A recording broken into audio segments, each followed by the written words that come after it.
Okay, next lesson we'll be going into now that we've got our tail in nice and comfortable, and we can hold it there nice and comfortable every time, and we can also hold both of our side ends, left side and right side.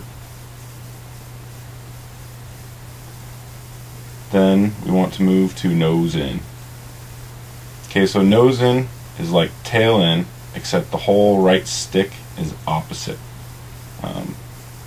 I know you've kind of got it ingrained in your mind to have the tail in, and this is a little tricky, and you're just going to keep crashing the first couple times you try it, but that's part of it. You're just going to keep crashing. But eventually you're going to get it.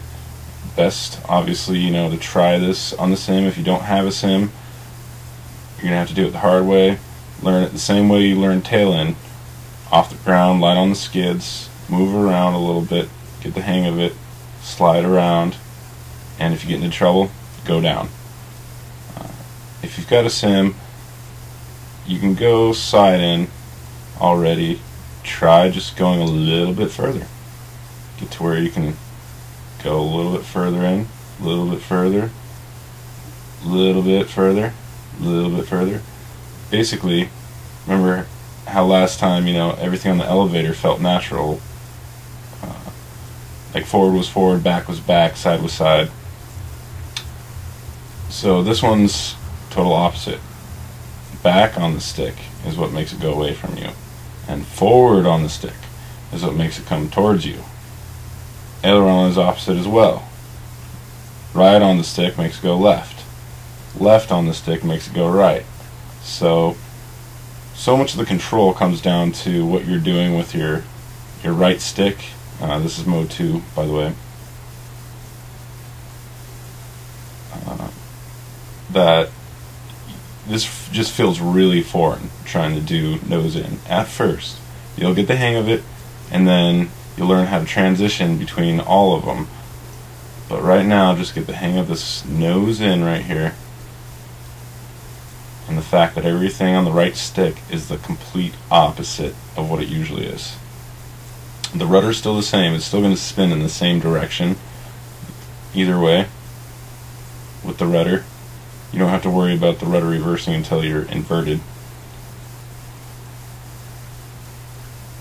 Just try to get to where you're nice and comfortable with the nose pointed towards you, and you want to get a good solid hover right in front of you. Look at what I'm doing with the sticks. Still really small inputs. If you are going one way and then you naturally want to correct that way, let's see it's floating off to the left here, and that makes you want to put right, and then you keep going, then that's what puts you in the ground. So small inputs is what will really save us in a lot of instances. So if we are going right and we accidentally add right and it's just a little bit, then we see it goes the wrong way, and then we can go the other direction. See how that works? So small inputs can help us and keep us from having crashes. If you feel like you're getting in trouble, you're going forward, don't bang it one way or the other.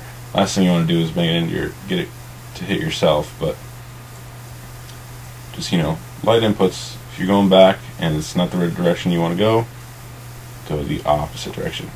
So just got to train your brain. Practice, practice, practice. You're gonna crash a lot of times, but then once you get the hang of it, it's gonna be nice and easy, and then learn how to transition pretty well between your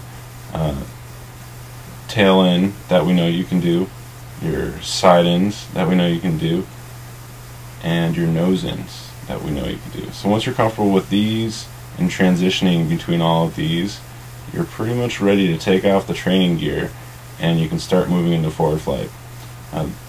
You want to get the training gear off as soon as you can, but you want to make sure that you're comfortable. Maybe just starting new things in general, you can put the training gear back on. Once you're comfortable, take it off.